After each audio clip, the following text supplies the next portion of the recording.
क्या आप लोग जानते हैं कि इंडिया का जो सॉफ्ट ड्रिंक्स का मार्केट है, it has a revenue of $8.85 billion और ये माना जा रहा है कि ये एनुअली ग्रो करेगा एट 5.4%। सो इसी बढ़ते रेवेन्यू को देखते हुए हमारे मोटा भाई यानी रिलायंस के मालिक मुकेश अंबानी को एक नया प्रॉफिटेबल मार्केट दिख रहा है और इसीलिए उन्होंने खरीद लिया है made in India Campa Cola को। रिलायंस ने जो ये कैंपा कोला को एक्वायर किया है, it is just for 22 crore rupees, यानी उनकी जो पूरा प्रॉफिट है उसका 0.001%।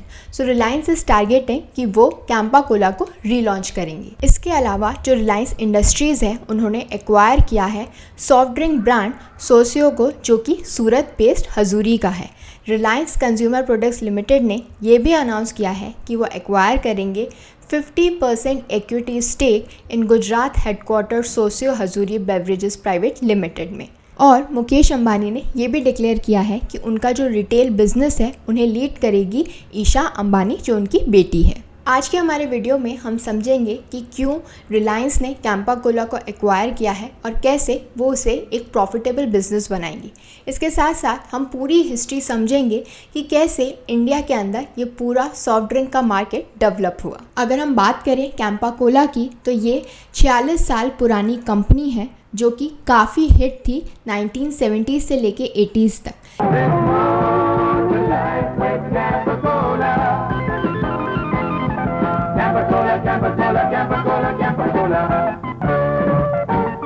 लेकिन जब 1991 के अंदर इकोनॉमिक लिबरेशन की पॉलिसी आई और फॉरेन प्लेयर्स जैसे कि पेप्सी और कोका कोला जो है इंडिया मार्केट में आ गए, इसकी वजह से कैंपा बेवरेजेस प्राइवेट लिमिटेड की कैंपा कोला कहीं बहुत पीछे छूट गई। लेकिन मुकेश अंबानी ने अब डिसाइड किया है कि वो इसे रीलॉन्च करेंगे और उन्होंने ऑलरेडी एक प्राइस वॉर स्टार्ट कर दिया है। वो कैसे? वो ऐसे, रिलायंस जो उनकी कंपनी है वो कैंपा कोला को काफ़ी भारी डिस्काउंट पे जो है अपने स्टोर्स पे बेच रही है। आप ये देखिए कि जो 2 लीटर की कैंपा कोला बॉटल है वो 49 रुपीज़ में बेची जा रही है स्टोर्स के अंदर, which is around at 50% discount. और अगर हम इसे कोक और पेप्सी इसकी बॉटल से कंपेयर करें तो वो और भी कम है। कैंपा कोला और कोक की दोनों की जो सबसे छोटी बॉटल है उसकी कॉस्ट 10 रुपीज़ है और पेप्सी जो है वो स्टार्ट करता है फ्रॉम 12 रुपीज़। इसके अलावा रिलायंस कैंपा कोला की जो एडवर्टाइजिंग है उस पर भी काफ़ी फोकस कर रहा है and they are also targeting the upcoming popular IPL cricket tournament, जहाँ पे वो कोशिश कर रहे हैं कि जो 3 टीम्स हैं उस टूर्नामेंट में जो खेलेंगी उसके अंदर कैंपा को वो उनका रिफ्रेशमेंट पार्टनर बना सकें। करेंटली वो टारगेट कर रहे हैं कि कैंपा को वो अपने 2500 ग्रॉसरी आउटलेट्स के अंदर बेचेंगे and thousands of smaller non-network store as a part of its new consumer good push। और इस सब से वो एक्सपेक्ट कर रहे हैं कि उन्हें $6.5 बिलियन का एनुअल रेवेन्यू मिलेगा with in 5 years। Mukesh Ambani का ये जो पूरा प्राइस वॉर है वो सिर्फ कैंपा कोला तक ही रिस्ट्रिक्टेड नहीं है, बल्कि जैसे ही उन्होंने FMCG सेगमेंट में एंट्री की है तभी से उनके सारे प्रोडक्ट्स की जो कॉस्ट है वो 30 to 35% कम रखते हैं। FMCG which is fast moving consumer goods जो सेगमेंट है, it is around $110 billion and it is largely dominated by Hindustan Unilever, P&G, racket and Nestle. और इन सब को कंपटीशन देने के लिए रिलायंस अपने सारे प्रोडक्ट्स की जो कीमत है वो 30 to 35% कम रखता है। फॉर एग्जाम्पल प्योरिक हाइजीनिक सोप्स जो हैं वो रिलायंस 25 रुपीज़ का बेचता है, जबकि लक्स वही सेम साबुन जो है 100 ग्राम्स का 35 रुपीज़ पे, Dettol for 40 rupees and santoor for 34 rupees. दूसरी तरफ अगर हम लिक्विड की बात करें तो जो रिलायंस का एनजो लिक्विड है ऑफ 2 लीटर वो उसे 250 रुपीज़ पे बेच रहे हैं on Jio mart in comparison to Surf Excel which is priced at 325 rupees. So आप देख सकते हैं कि कैसे मुकेश अंबानी FMCG सेगमेंट के अंदर अपनी पकड़ बनाने के लिए ये सब चीज़ें कर रहे हैं। अब हम चलते हैं हमारी सॉफ्ट ड्रिंक की तरफ, यानी कैंपा कोला इंडिया में कैसे आई। तो सॉफ्ट ड्रिंक्स हम सबको पसंद है, कौन गर्मियों में सॉफ्ट ड्रिंक नहीं पीना चाहता। लेकिन ऐसा नहीं है कि सॉफ्ट ड्रिंक्स जो है वो 1950s से या 1970s से आई थी। बहुत पहले से सॉफ्ट ड्रिंक्स आ गई थी इन वन वे और दी अदर। सबसे पहली जो सॉफ्ट ड्रिंक आई थी वो आई थी 1837 के अंदर, which was the first ever soda plant जिसे सेटअप किया था एक केमिस्ट हेनरी रॉजर्स ने। वो सिर्फ एक कार्बोनेटेड वाटर बेचते थे जिसे हम आज की तारीख में क्लब सोडा बोलते हैं। और उनकी इस सक्सेस को देखते हुए काफ़ी सारे और लोग भी इस बिजनेस के अंदर आ गए, but it took almost 30 years for other competitors to enter the market. और इसीलिए 1865 के अंदर एक नया soda which is Pallonji soda जो है वो लॉन्च हुआ और लोगों को वो बहुत पसंद आया because it was soda with its Raspberry flavoured Fiji beverage. इसके बाद 1884 के अंदर आर्डिशर्स ने एक पोलॉन्जी सोडा का ही जो है वर्जन लॉन्च किया था। It was similar to that. And then in 1889 Duke का सोडा आया which was launch with the similar flavouring and it was also a success. So हम देख सकते हैं कि कैसे इंडिया में अलग अलग वर्जन्स के सोडा आ रहे थे, उसके अंदर कुछ फ्लेवर होता था और वो लोगों को बहुत पसंद आता था।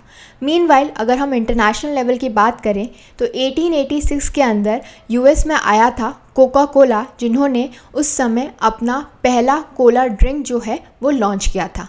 और उसके बाद 1893 के अंदर आया कोका कोला का कॉम्पिटिटर पेप्सी। और उसी टाइम पर अगर हम इंडिया की बात करें तो और भी नई नई चीज़ें आ रही थी, जैसे गोली सोडा, बंटा, ये सब भी लोग बहुत पसंद कर रहे थे, लेकिन ये सारे के सारे जो थे वो लोकल ब्रांड्स थे। और इसी बीच इंडिया को इंडिपेंडेंस मिल गई फ्रॉम ब्रिटिश रूल। सो जो कोका कोला और पेप्सी जैसे ब्रांड्स थे जो ऑलरेडी स्टैब्लिश हो चुके थे इंटरनेशनल मार्केट के अंदर, they wanted to enter India. और उसके बाद 1949 के अंदर आया पार्ले। पार्ले जो था वो भी सॉफ्ट ड्रिंक के मार्केट के अंदर घुसना चाहता था और उसी ने लॉन्च किया था इंडिया का सबसे पहला कोला बेवरेज जिसका नाम था ग्लूको कोला, जिसका नाम बाद में चेंज करके पार्ले कोला कर दिया गया था। लेकिन जो ये नाम था कोला, इसको लेके काफ़ी प्रॉब्लम हुई क्योंकि कोका कोला ने उनके अगेंस्ट केस किया, क्योंकि ये जो वर्ड कोला है वो ऑलरेडी ट्रेडमार्क है और पार्ले इसे यूज़ नहीं कर सकता। और इसी वजह से 2 साल तक टसल रही between Coca Cola and Parle. And finally 1951 के अंदर पार्ले को उस बेवरेज को डिसकंटिन्यू करना पड़ गया। सो 1951 के अंदर कोका कोला को पूरा मार्केट जो है साफ मिल गया था क्योंकि पार्ले को उन्होंने हटा दिया था।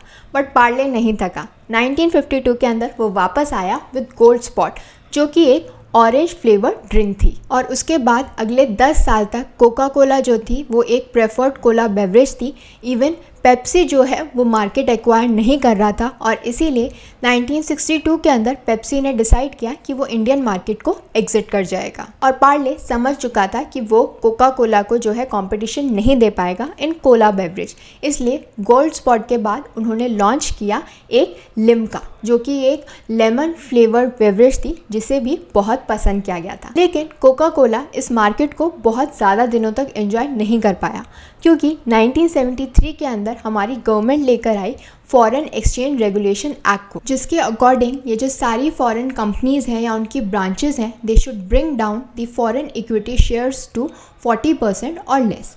तो इसी वजह से कोका कोला को उनका जो मार्केट शेयर है वो कम करना पड़ा और यही मौका मिल गया पार्ले को to gain momentum in 1976 and it launched a mango flavoured soft drink which was called Maaza, जो कि एक इंस्टेंट हिट थी। इसके बाद 1977 के अंदर जो पॉलिटिकल रिजीम थी, पावर्स थी, वो शिफ्ट हो गई और जो मार्केट का फोकस था it was more on nationalism, जो हमारे इंडियन मेड प्रोडक्ट्स हैं उन पे फोकस किया जाए।